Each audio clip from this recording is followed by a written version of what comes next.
السلام علیکم۔ Knowledge for all میں آپ کو ویلکم کرتے ہیں۔ امید ہے آپ سب خیریت سے ہوں گے۔ ہمارا آج کا ٹاپک نیشن سٹیٹ سسٹم ہے۔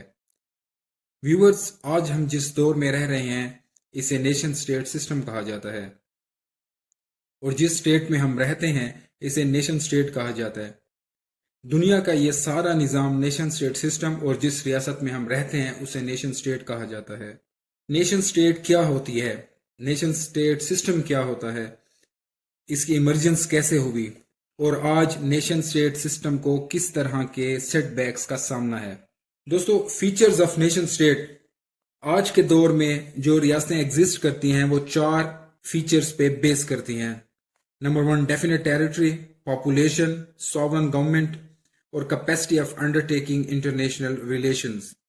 جو پہلی ہے ڈیفائنڈ ٹیریٹری، دوستو کسی بھی ریاست کی ڈیفائنڈ ٹیریٹری ہوتی ہے۔ ڈیفائنڈ ٹیریٹری میں پاپولیشن ہوتی ہے، اس پاپولیشن کو ساورن گورنمنٹ گورن کرتی ہے، اور چوتھا، اس جو ساورن گورنمنٹ میں انٹرنیشنل ریلیشنز کو ڈیولپ کرنے کی کیپیسٹی ہوتی ہے۔ تو ہم اس سٹیٹ کو نیشن سٹیٹ کہتے ہیں۔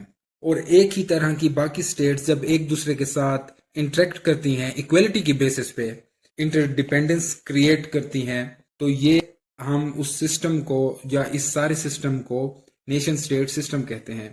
جہاں پر بہت سی نیشن سٹیٹ ان 4 فیچرز پر پورا اترتی ہیں، وہ ایک دوسرے پر انٹر ڈیپینڈنٹ ہیں، وہ ایک دوسرے کے ساتھ ایکویلٹی کی بنیاد پر کو ایگزسٹ کرتی ہیں، تو ہم اس سسٹم کو نیشن سٹیٹ سسٹم کہتے ہیں۔ Emergence of nation state system, اس سارے نظام کی ایمرجنس کیسے ہوگی؟ ویورز، نیشن سٹیٹ سسٹم کی ایمرجنس ٹریٹی آف ویسٹفیلیا سے ہوئی، جو کہ 1648 میں سائن ہوئی۔ ٹریٹی آف ویسٹفیلیا اور اس نیشن سٹیٹ سسٹم سے پہلے جو دنیا کے اندر نظام ایگزسٹ کرتا تھا اسے کہتے ہیں امپیریل سٹیٹ سسٹم۔ بڑی بڑی امپائرز ہوتی تھیں اس وقت، جن کو رولرز رول کیا کرتے تھے، یعنی کوئی بادشاہ یا ملکہ وغیرہ۔ ان کے پاس ایک ڈیوائن رائٹ تھا جو کہ وہ کلیم کرتے تھے کہ ہم آپ پر قدرت کی طرف سے رولر بنا کر بھیجے گئے ہیں۔ اس سب کے لیے بادشاہ یا رولر جو ہوتا تھا چرچ یا پوپ کی مدد حاصل کرتا تھا، اس کی حمایت حاصل کرتا تھا۔ وقت گزرنے کے ساتھ ساتھ ایک گروپ کھڑا ہوا جو اس آئیڈیالوجی کے خلاف تھا، اس لا آف ڈیوینٹی کے خلاف تھا، جس نے بادشاہوں کی طاقت اور چرچ کے پولیٹیکل رول کو چیلنج کرنا شروع کر دیا۔ انہیں پروٹیسٹنٹس کہا جاتا ہے۔ اور پھر اس طبقے اور رولنگ ایلیٹ جنہیں کیتھولک کہا جاتا ہے، ان کے درمیان ایک جنگ شروع ہوئی۔ 1618 میں شروع ہوئی اور یہ جنگ 1648 تک جاری رہنے والی 30 سالہ جنگ تھی، جس کے بعد پروٹیسٹنٹس رولنگ ایلیٹ یعنی کیتھولک کو شکست دینے میں کامیاب ہو گئے، اور ان کے درمیان ایک ٹریٹی سائن ہوئی جسے ٹریٹی آف ویسٹفیلیا کہا جاتا ہے۔ اور پھر ٹریٹی آف ویسٹفیلیا کی بنیاد پر ایک نیا سسٹم انٹروڈیوس کروایا جاتا ہے جسے نیشن سٹیٹ سسٹم کہتے ہیں۔ جب ٹریٹی آف ویسٹفیلیا سائن کی گئی تو اس کے 5 پرنسپلز تھے۔ وہ کون سے تھے؟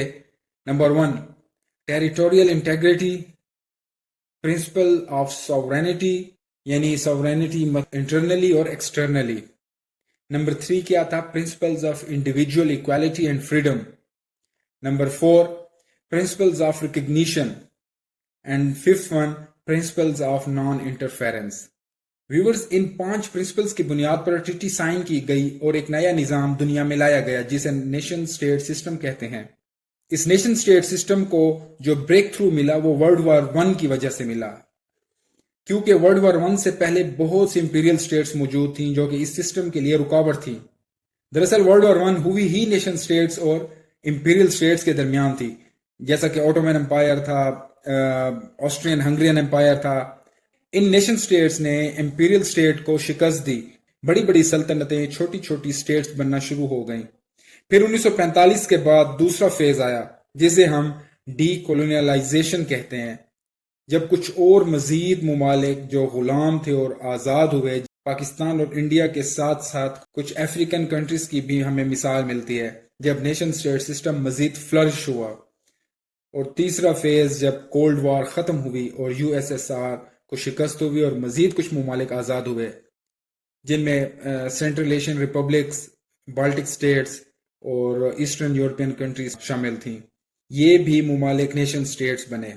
دوستو، اس سارے نیشن سٹیٹس کے کچھ سیٹ بیکس بھی ہیں۔ Setbacks to nation state system. جو سب سے بڑا ہے وہ گلوبلائزیشن ہے. ایک دوسرے کے اوپر جب ملکوں کی اکنامک، سوشل، پولیٹیکل انٹرڈیپینڈنس بڑھی تو ملکوں کو کمپرومائز کرنا پڑا. ملکوں کو اپنی سوورینٹی تک کمپرومائز کرنا پڑی، جس نے نیشن اسٹیٹ کے کانسیپٹ کو کمزور کیا. کیونکہ نیشن ٹریٹی آف ویسٹفیلیا میں یہی تھا کہ وہ سوورینٹی اس کا حصہ تھی اس ٹریٹی کا. تو یہاں پہ تو آپ کو گلوبلائزیشن کی وجہ سے کمپرومائز کرنا پڑتا ہے اپنی سوورینٹی تک. تو اس وجہ سے گلوبلائزیشن کا یہ نقصان ہوا، یہ سیٹ بیک ہے سسٹم کے لیے. Nuclear weapons. کچھ ممالک کے پاس نیوکلیر ویپنز ہیں، کچھ کے پاس نہیں ہیں. Absolutely they are not equal. جو ایکولیٹی کا کانسیپٹ تھا تو اب ایگزسٹ نہیں کرتا، کیونکہ جن کے پاس نیوکلیر ویپنز ہیں اور جن کے پاس موجود نہیں ہیں وہ آپس میں برابر نہیں ہو سکتے. سو کہاں گیا ٹریٹی آف ویسٹفیلیا کا پرنسپل؟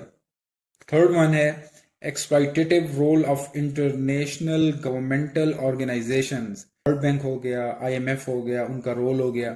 جب وہ کسی غریب ملک کو قرضہ دیتے ہیں تو اس کے ساتھ اسٹرکچرل ایڈجسٹمنٹ پروگرام بھی اسے دیتے ہیں، کنڈیشنز لگاتے ہیں، شرائط لگاتے ہیں کہ آپ اپنی اکانومی کو ہمارے مطابق چلائیں گے.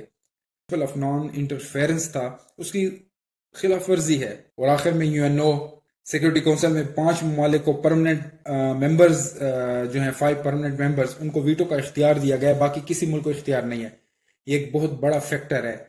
اس طرح کے بہت سے فیکٹرز نے نیشن اسٹیٹ سسٹم کے کانسیپٹ کو کمزور کیا. دوستو امید ہے آپ کو ہمارا آج کا ٹاپک پسند آیا ہوگا. انشاءاللہ تعالیٰ ایک نیو ٹاپک کے ساتھ آپ کی خدمت میں دوبارہ حاضر ہوں گے. تب تک کے لیے اللہ حافظ.